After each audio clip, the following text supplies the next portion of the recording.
दुनिया के कई देश बारिश और बाढ़ के चक्रव्यूह में फंसे हुए हैं। मानसून आने के बाद देश के कई राज्यों में आसमानी आफत ने कहर बरपा रखा है। शहर के शहर पानी में डूब गए हैं और नदियों में पानी का जल स्तर काफी बढ़ गया है। बाढ़ बारिश से हालात बेहद खराब हो गए हैं और कई इलाकों से लोगों को निकालकर सुरक्षित जगहों पर शिफ्ट किया जा रहा है। देखिए ये स्पेशल रिपोर्ट।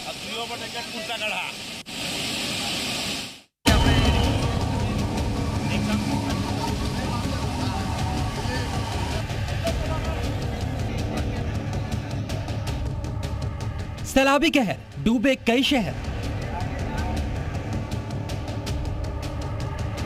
बाढ़ बारिश आई, बर्बादी लाई।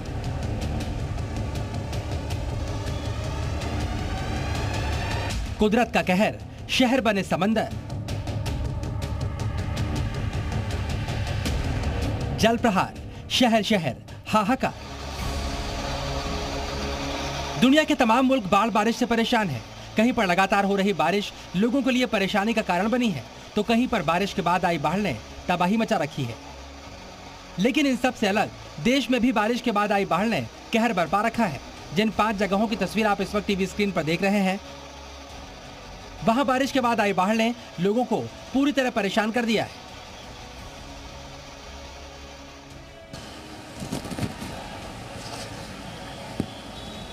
सूरत में आई तेज बारिश के बाद बाढ़ जैसे हालात बन गए। जमीन पर आसमान से टूटे बादल हाहाकारी हो चुके हैं।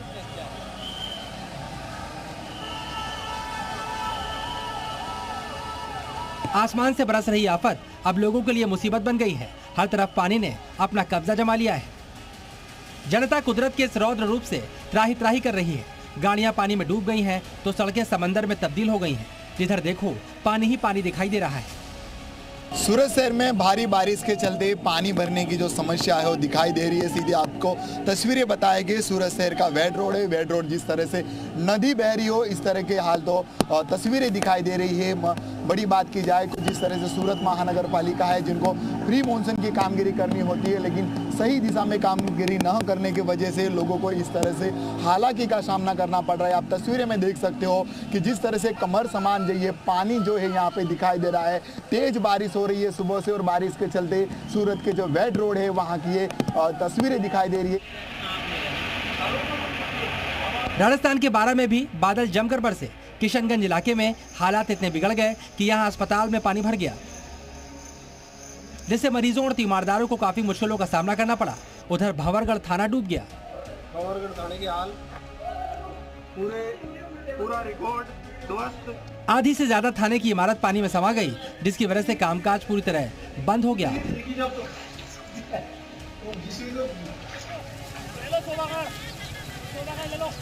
मध्य प्रदेश के सीहोर में भी पानी जमकर बरसा। हालात ऐसे हो गए कि चारों तरफ पानी का कब्जा दिखाई दिया। नदियां पानी से लबालब भर गईं। नदियों पर बने कच्चे पुल पानी के तेज बहाव को झेल नहीं पाए। यहां रह रहे लोगों को ऊंचाई वाले इलाकों में भेजा गया। फिलहाल प्रशासन इस पूरे इलाके में राहत और बचाव के काम में जुटा है। उत्तराखंड के कई इलाकों में देर रात से हो रही बारिश ने लोगों की मुश्किलें बढ़ा दी।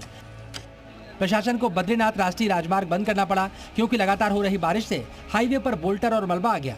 हालांकि प्रशासन हाईवे को खोलने के लिए हर संभव कोशिश में जुटा है।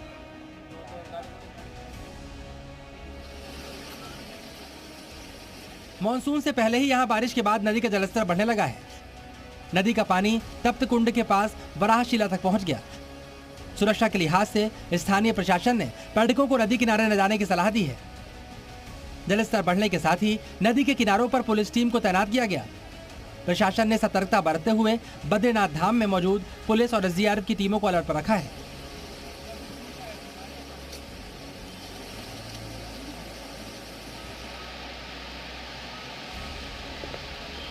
आसमान से बरसी आफत मानो ये कहना चाह रही है कि कुदरत के आगे किसी का बस नहीं। कुदरत के क्रोध की बानगी ये तस्वीरें भी हैं। अलकनंदा नदी खतरे के निशान से ऊपर पहुंच गई, जिस वजह से वहां पर अलर्ट जारी कर दिया गया। नदी का जलस्तर इतना तक बढ़ गया है कि हमारे रुद्रप्रयाग में जो घाटों के किनारे छतरियां बनी थी वो तक ढक चुकी हैं और इससे लग रहा है कि ऊपरी इलाकों में काफ़ी अच्छी बारिश हो रही है। रुद्रप्रयाग में बारिश हालांकि आनुपातिक रूप से बहुत कम होती है, फिर भी रुद्रप्रयाग शहर और इसके आसपास के क्षेत्रों में बारिश बहुत दिनों से नहीं हुई है और ये जलवायु परिवर्तन का भी प्रभाव हो सकता है कि कुछ दिनों पहले जिस मानसून का लोग बेसब्री से इंतजार कर रहे थे, आज वही मानसून लोगों के लिए मुसीबत बन गया है और अब बारिश की बूंदें आफत बनकर बरस रही हैं। ब्यूरो रिपोर्ट, जी मीडिया।